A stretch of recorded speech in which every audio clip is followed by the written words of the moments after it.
Ce MBA forme des directeurs des structures sanitaires, sociales et médico-sociales, donc des directeurs qui ont vocation à aller travailler dans des établissements sanitaires ou des établissements dans le champ des personnes âgées ou des personnes en situation de handicap ou dans le champ de l'exclusion. C'est une formation qui dure sur une année.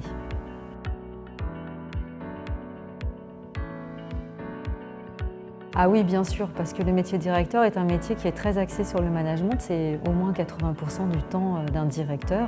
La gestion des équipes, c'est essentiel puisque ce sont les équipes qui vont accompagner et soigner les personnes qui sont malades ou qui ont besoin d'un accompagnement en établissement. La gestion budgétaire aussi, bien sûr, tous les aspects financiers de l'établissement. Et puis un directeur, il est aussi amené à avoir un rôle stratégique, à bien connaître son environnement, à développer des partenariats. Puis bien sûr, il a un rôle, c'est essentiel, de promouvoir et de développer la qualité de l'accompagnement et des soins dans l'établissement qu'il dirige.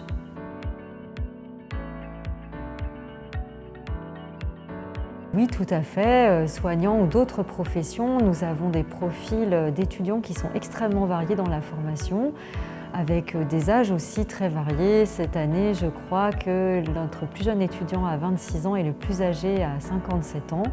Et donc, les étudiants ont des profils très différents. Ça peut être des soignants qui sont en train d'évoluer dans leur carrière professionnelle. Ça peut être aussi des professionnels qui ont fait du management mais dans un autre secteur et qui ont envie de devenir manager, de devenir directeur dans le champ de la santé.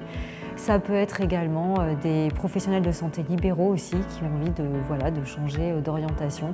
Donc c'est très différent. On a aussi des étudiants qui ont envie de faire un MBA en plus pour mieux s'insérer sur le marché du travail.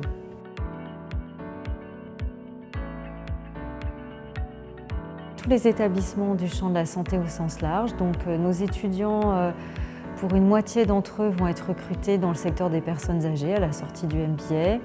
Il y a un quart des étudiants qui vont partir en clinique, donc dans le secteur sanitaire, et un quart des étudiants qui vont partir dans le secteur du handicap.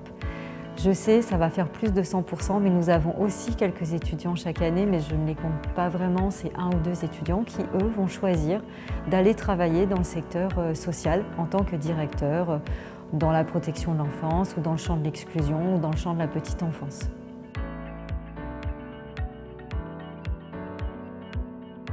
Pour plein de raisons. La première, celle que nous disent souvent les étudiants, c'est qu'elle permet d'obtenir ce MBA sur une année.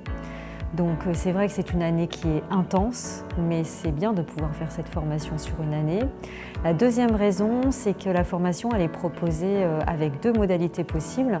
Une modalité en alternance, où les étudiants sont en emploi chez un employeur et viennent en cours 1 semaine par mois, ou alors une modalité en formation longue, donc formation de 6 mois, puis stage de 6 mois auprès d'un directeur d'établissement.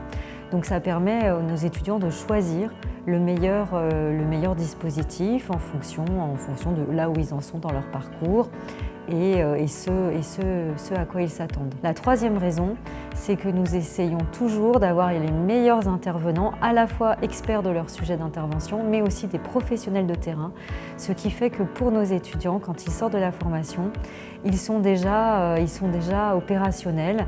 Ce n'est pas une formation entre guillemets hors sol, c'est une formation qui leur permet vraiment d'être opérationnels très vite.